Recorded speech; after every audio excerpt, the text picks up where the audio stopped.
Semua orang sepanjang di atas warga negara di Indonesia semua berhak ya untuk hidup di Indonesia, tetapi harus dibangun secara adil, kan begitu, secara proporsional, kan begitu. Ini yang kita mau coba mengembalikan itu. Kemudian yang ketiga, konstitusi kita seakan-akan itu berdiri ya di atas kertas, tapi di sisi lain kita lihat sangat berlawanan dengan konstitusi. Termasuk juga semua orang ngomong Pancasila, tetapi kalau kita lihat siapa yang komit terhadap Pancasila, ya kita bisa lihat gitu. Nah, kita juga tidak mau, kita ingin bahwa Pancasila itu sebagai konsensus, ya, apalagi di dekret Presiden 5 Juli 59 itu jelas, ya kan, bahwa Islam itu tetap aspirasinya ada di dalam sila pertama itu sebagai prinsip spirit piagam Jakarta, dan itu lumrah, bukan sesuatu lumrah, tetapi kan ada selalu ingin membendung. Jadi memang ada satu tanda tanya besar. Ini negara sebenarnya mau dibangun atas kepentingan siapa? Nah, kemudian yang keempat kita lihat akibat ketimpangan ekonomi, sumber-sumber penguasaan ekonomi itu, lalu ini ada pengaruh terhadap kedaulatan politik rakyat. Ya, katakanlah pribumi, quote unquote, itu tidak mungkin dia bisa membangun basis politik, ya, mengisi ruang demokrasi sepanjang dia tidak menguasai resources ekonomi. Itu ya, nggak ada ceritanya. Jadi demokrasi itu akan tumbuh sehat, representasi majority, representasi minority itu adil sama hadir. Kemudian distribusi of income, sumber-sumber ekonomi juga relatif harus imbang. Kalau tidak, apa yang terjadi sekarang ini adalah oligarki. Oligarki itu hanya sekelompok segelintir orang yang menguasai kekuasaan di sekelompok segelintir orang. Ekonomi dia juga. Nah, jadi dari sudut apapun ini tidak mewakili kepentingan rakyat, apalagi bicara aspirasi kepentingan Islam. Saya ulangi, tidak saja mewakili kepentingan bangsa, ya, apalagi kepentingan umat Islam. Itu kan biasa dia bisa paralel. Nah, jadi atas dasar itu kita ingin mengembalikan spirit Masyumi itu, ya, sebagai sumber kearifan. Kemudian ingin meneruskan tradisi politik yang panjang itu untuk menjawab tantangan kekinian. Itu yang penting. Yang kemudian dari segi kepartaian tadi Pak Yani sudah menyebutkan, itu diantaranya beberapa ciri-ciri yang akan kita tawarkan, bahwa instansi pengambilan keputusan itu bukan pada DPP eksekutif, tetapi pada Majelis Syuro. Majelis Syuro itu adalah orang-orang yang terpilih. Dia representasi dari ulama, itu saya pertama. Karena kita ingin ulama itu tetap menjadi uswah kita. Karena dulu waktu rebut kemerdekaan kan para ulama lah yang sebenarnya dari pertanyaan memobilisasi masyarakat umat untuk berebut kemerdekaan itu. Kita ingin mengembalikan. Yang kedua, di era kehidupan materialistis yang sangat hebat, kehilangan orientasi, agama itu tetap menjadi penting sebagai arah, ya, apalagi kan memang masyarakat kita itu kan masyarakat agamis, baik yang Islam maupun non-Islam. Tetap agama itu menjadi guidance. Jadi kita ingin kembalikan nilai-nilai spiritual itu, dia tetap menjadi pegangan ketika dia masuk ke dalam perubahan-perubahan material, ekonomi, lompatan-lompatan ekonomi itu, sehingga tidak mengalami krisis identitas, ya. Jangan sampai pula kita dengar ketika ini negara ini maju secara materi, tetapi dia hampa, kemudian banyak orang bunuh diri atau disorientasi. Jadi kita ingin mengembalikan spirit, nilai spiritual itu. Nah, kemudian yang lain apa? Kita juga menempatkan Dewan Pakar itu sebagai basis pengambilan keputusan.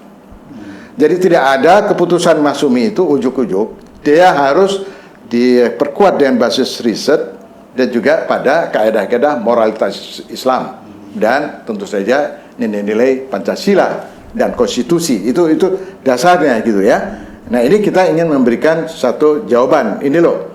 Nah, kemudian yang lain apa? Yang lain tentu saja yang segera harus kita jawab, kita harus akui, kita mengalami suatu krisis kepemimpinan politik yang sangat serius.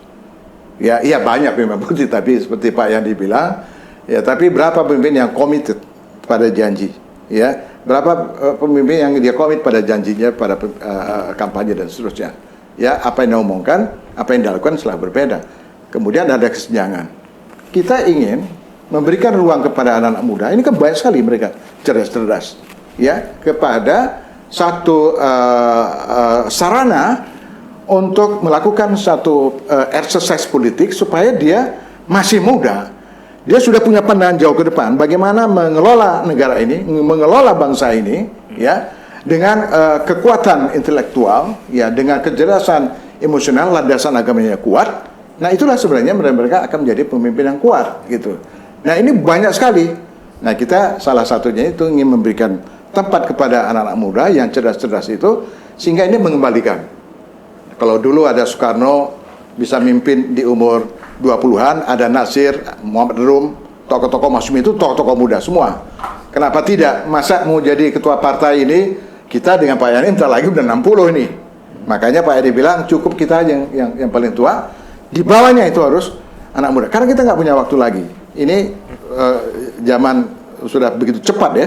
Kita ingin supaya anak-anak muda yang cerdas itu, supaya dia ada tempat gitu ya, untuk memikirkan soal-soal kebangsaan, kenegaraan, beberapa tahun yang akan datang. Kalau enggak, kita sangat lemah di dari segi tempatnya nanti Bang di kepemimpinan.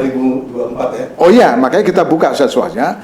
Kita di sini membuka gagasan apa, silahkan ya. Jadi tidak ada model-model gaya partai yang lama. Jadi kita ingin bangun satu tradisi demokrasi baik secara internal maupun kontribusi ke dalam perpolitikan kita. Sebenarnya demokrasi yang kita harapkan itu seperti apa? Tentu saja bukan seperti sekarang. Kita mengharapkan apa yang sudah dirintis pada era 50 tahun 50-an ya, tradisi demokrasi sudah mulai bagus ya, dan kemudian absen hampir berapa ya? Kita hampir absen itu sekitar 40 tahun demokrasi itu. Ini kita baru demokrasi 20 tahun. Jadi di sini tidak ada yang bisa mengklaim ada partai yang sukses, itu pertama. Tidak boleh juga ada mengklaim partai mereka yang lebih mewakili, tidak. Jadi kalau mau fair itu ya bertarung saja. Ya, siapa yang bisa meyakinkan publik, rakyat, ya mungkin dialah yang akan mendapat aman. Dan kami siap. Kami tidak hanya siap untuk menang, kalau menang pasti kami siap. Karena kami basis sistem kuat, tetapi kami juga siap kalah.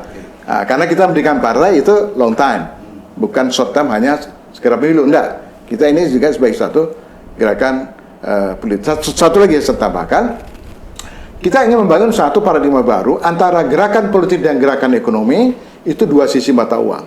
Ini sekaligus juga edukasi kepada anak-anak muda. Ayo sekarang sudah harus masuk ke sektor ekonomi, sektor swasta melalui pendidikan politik. Salah satunya adalah membangkitkan sarana muda untuk masuk ke sektor swasta. Karena kalau tidak, kita kan lemah sekali. Berapa persen sih yang menjadi entrepreneur? Kecil sekali. Negara ini kaya, negara ini besar. Masa entrepreneurnya nggak sampai 10%? Nggak sampai 10%. 5% pun tidak. Yang ada itu ya kakap-kakap gitu. UMKM itu berapa? UMKM itu yang bergantung pada UMKM itu 90 juta. Tapi kita lihat ya, kebijakan-kebijakan yang diambil tidak berbanding lurus. Ya, padahal yang menyerap lapangan kerja di sini. Masa depan rakyat kita ada di sini. Bila kita bicara sektor pertanian ya. Tetapi politik negara, politik pemerintahan dari segi anggarankah, dari segi akses dan sebagainya, tidak sebanding ya dari kontribusi mereka menyelamatkan ekonomi kita. Nah, kita ingin mengembalikan itu.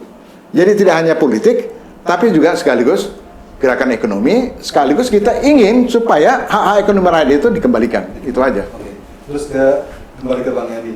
Saya ingin bertanya terkait dengan electoral threshold dan poros Islam. Ini tahun 2024 tinggal 2-3 tahun lagi lah efektif ya.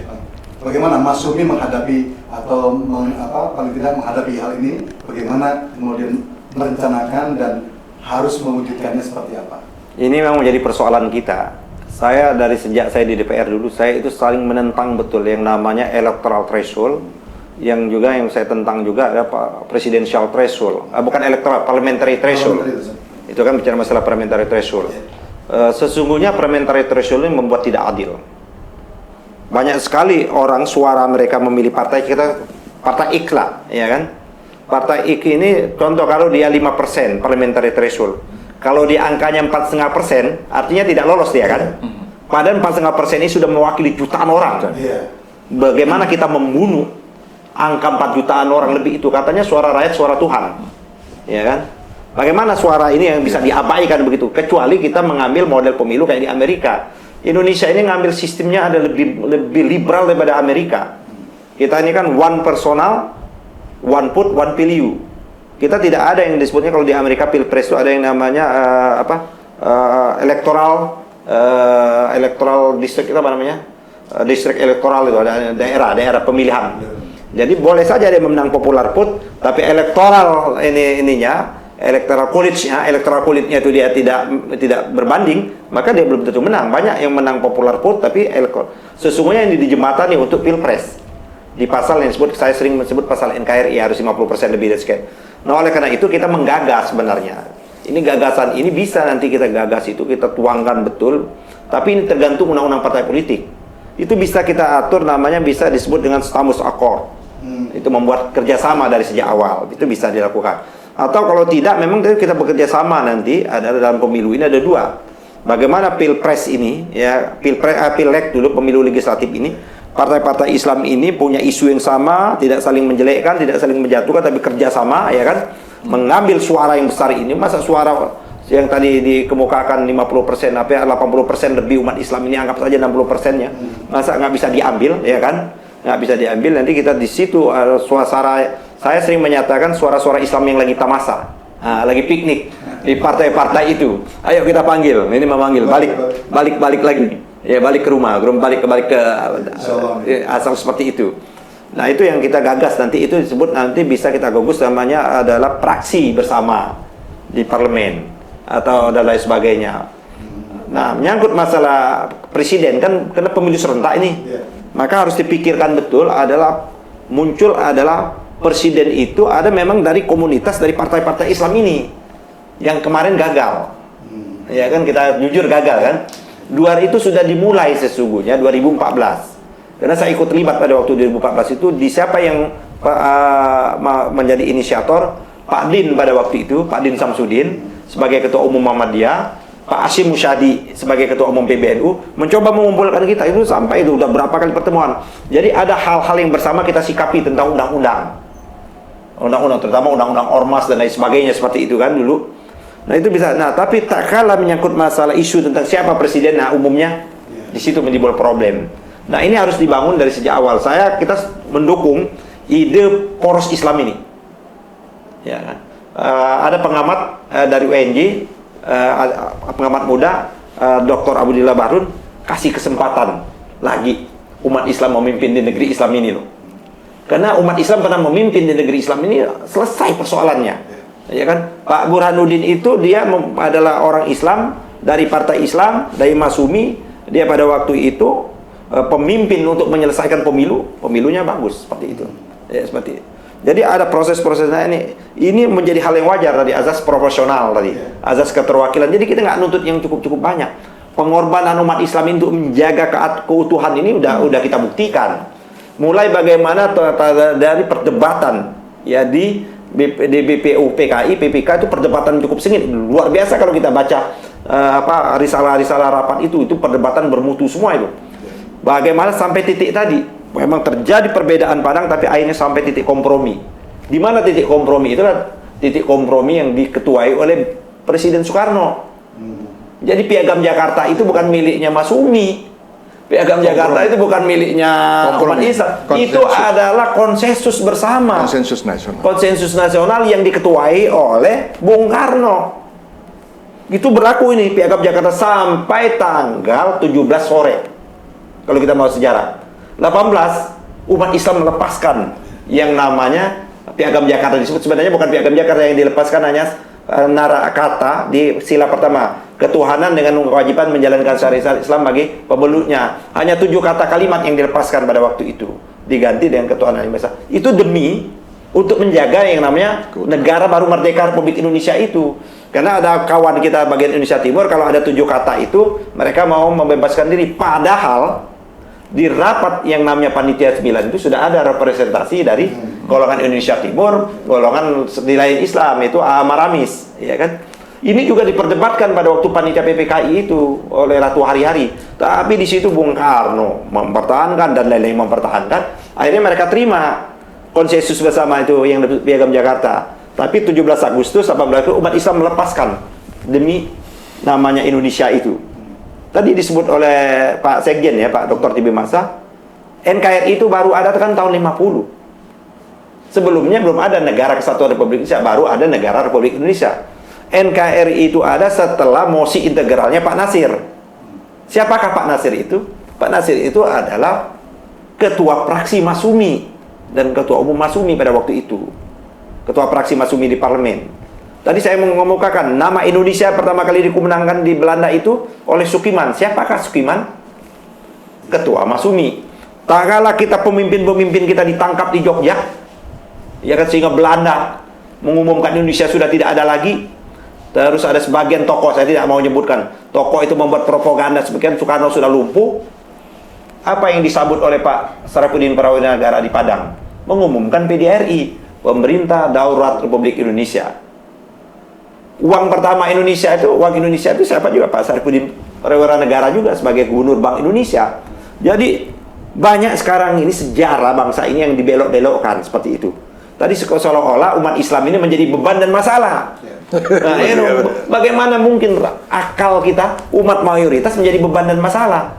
Justru umat Islam inilah yang memberikan solusi, memberikan tempat kenyamanan bagi kawan-kawan kita yang lain, ya kan? Coba lihat di negara-negara yang mayoritasnya bukan Muslim, pasti umat Islamnya tertindas. Kita mau sebut di Cina, ya kan, di India, Myanmar, di mana-mana seperti itu. Tapi tak kalah umat Islamnya mayoritas, pasti umat lainnya terlindung. Kenapa? Ajaran Islam menegakkan keadilan.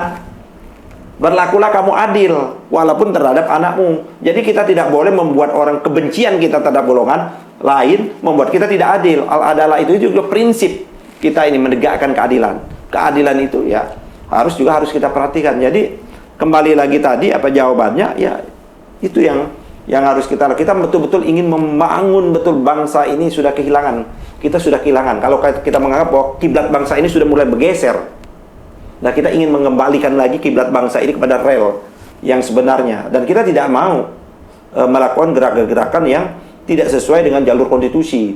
Nah mudah-mudahan ya kan isu dengan Masumi hadir ini, isu atau tadi disebut aja di produksi, kalau saya bukan produksi sebutnya pabrikasi, isu teroris itu kan isu pabrikasi itu, isu yang karena kalau memahami ajaran Islam tidak mungkin ada yang namanya terorisme seperti itu. Bang, sedikit, itu terkait dengan Poros Tengah. Bagaimana cara yang efektif dalam dialog untuk mewujudkan poros Islam itu, sehingga Masumi bisa menjadi penggagas utama yang kemudian bisa mewujudkan itu dengan partai-partai Islam lainnya. Yang pertama tentu kita tidak ingin mengklaim bahwa kita penggagas utama lah, ya kan? Kita ingin bersama-sama, ya kan, bersama-sama. Paling tidak langkah awal itu adalah silaturahmi dulu. Kan masih panjang nih waktu. Kita silaturahmi, sering silaturahmi ada kesepahaman. Ada kesepahaman, ada pengertian. Ada pengertian, ada saling melepaskan, saling mengikhlaskan. Yang tidak ada itu kalau kita ujuk-ujuk sudah punya agenda masing-masing. Itu menjadi problem. Nah, agenda ini kita duduk bersama, kita silaturahmi, kita bahas apa persoalan bangsa ini, bagaimana kontribusi Islam dalam menyelesaikan problem bangsa yang sudah berat ini. Kita berat betul sekarang ini. Kita aja dari segi ekonomi kita sudah defisit, pengangguran banyak, utang besar di USPN ini ya bukan kita mengambil kebijakan, tapi kita bagaimana memikirkan generasi-generasi yang akan datang seperti itu. Nah itulah menurut saya poros Islam ini harus mengambil peran yang cukup signifikan untuk menyelesaikan problem bangsa. Islam dan bangsa ini nggak bisa dipisahkan. Sama juga kalau orang mau memisahkan Islam dengan negara, tadi hubungan relasi antara Islam, sama juga dia ingin memisahkan manis dari gulanya. Itu kata penyair, ya. Memisahkan asin dari lautnya. Enggak mungkin. Itu bagikan sisi dua mata uang. Tak kala bicara konsep kebangsaan, maka di situ ada Islam. Tak kala kita bicara masalah Islam, di situ ada konsep kebangsaan. Jadi bukan diadu-adu. Jadi seolah-olah kalau bicara Islam tidak ada kebangsaan, bicara kebangsaan tidak ada Islam. Itu sengaja itu. Itu cara pikir PKI, cara pikir kolonial. gitu loh. Cara kalau berpikir yang betul tidak. Kalau kita bicara masalah kebangsaan, input kita bicara masalah keislaman. Jika bicara keislaman, input kita bicara masalah kebangsaan. Jadi nggak ada persoalan antara relasi agama, Islam dan negara itu nggak ada persoalan. Itu sudah selesai. Sekarang ini bagaimana kita mentransformasikan. Yang kita juga tidak bisa hukum Islam itu langsung serta-merta tegak. Kita paham karena kita ada warga negara yang lain melalui mekanisme negara, melalui mekanismenya parlemen. Tapi kita punya hak untuk memperjuangkan prinsip-prinsip ajaran Islam itu menjadi hukum. Itulah kita transformasikan. Hukum-hukum Islam itu menjadi hukum nasional. Sesungguhnya kalau sekarang ini sudah nggak ada sebenarnya perda-perda syariah itu. Cuman sebutan saja, adalah perda Aceh tentang ini, perda DKI tentang itu. Kenapa? Karena hukum Islam, nilai-nilai Islam itu sudah ditransformasikan menjadi hukum nasional. Nah, kita juga ingin seperti itu. Dan pemerintah kan, saya kalau ada siapa yang pihak-pihak yang alergi Islamofobia, gugat aja pemerintah. Kalau dia nggak boleh menegakkan syariat Islam, itu pemerintah mendirikan nama Bank Syariah Indonesia. Itu ada kata syariah itu. Asuransi syariah. Asuransi syariah. Masyarakat ekonomi syariah. Bahkan Sri Mulyani, Ibu Sri Mulyani kita, Menteri Keuangan, yang bisa menyelesaikan problem ekonomi, dia berharap sistem ekonomi syariah. Kan ada lompatan yang luar biasa artinya. Artinya sudah tidak tabu lagi. Jangan diadu-adu, ya kan? Nah, ada persoalan yang lain, mari kita selesaikan. Jadi stereotip ada teroris itu bukan merepresentasikan Islam secara keseluruhan. Kita tahulah ini ada yang namanya operasional intelijen lah, tidak hanya gerakan teroris di Indonesia, di dunia pun ada seperti itu. Itu sudah banyak temuan-temuan dari para ahli yang menyatakan, tak kala isu terorisme, maka yang disudutkan itu selalu Islam. Selalu. Padahal Islam tidak identik dengan terorisme. Islam itu adalah punya konsep jihad, punya Islamnya. Tapi bukan berarti konsep jihadnya seperti yang dilakukan oleh para teroris, beda. Semuanya ini jadi peta dunia pun, ya kan? Sekarang ini harus kita rubah seperti itu. Nah, Mas Sumi tidak hanya mau bicara tentang konteks kita dalam negeri, sehingga kita ingin berkontribusi juga bicara masalah menyelesaikan peradaban dunia ini, ketidakadilan itu ikut berperan nanti di situ itu Mas Sumi, seperti itu. Luar biasa. Ya kan? Ya, sahabat Dino, tampaknya luar biasa perbincangan menarik dengan Ketua Umum Partai Masyumi, Bapak Dr. Haji Ahmad Yani SHMH, dan ditemani oleh Bapak Sekjen Bapak Dr. TB Masa Jafar. Luar biasa. Saya kira mudah-mudahan generasi milenial yang menonton acara ini bisa mengambil satu kesimpulan yang luar biasa juga, bahwa 2024 akan hadir Partai Masyumi yang juga luar biasa untuk kita semua. Mudah-mudahan perjuangan Partai Masyumi bisa diridhoi oleh Allah Subhanahu wa taala. Amin. Kami menunggu kehadiran milenial-milenial. Ya. Saya kira Bang Ahmad Yani luar biasa. Terima kasih banyak sudah bisa berdialog dengan Abang, juga Pak Sekjen. Terima kasih. Dari Masa Jafar. Terima kasih. Dan mudah-mudahan dialog ini tidak hanya sekali, tapi berkali-kali sampai nanti 2024 mendatang ya. Ini milenial juga kan kayaknya tenaganya ini. Ini memang tempatnya kaum milenial ini di Masyumi nih. Ini partainya. Kalau kata anak muda sekarang ini partai gue banget ya. Patrick. Oke, terima kasih. Assalamualaikum warahmatullahi wabarakatuh. Assalamualaikum warahmatullahi wabarakatuh. Assalamualaikum.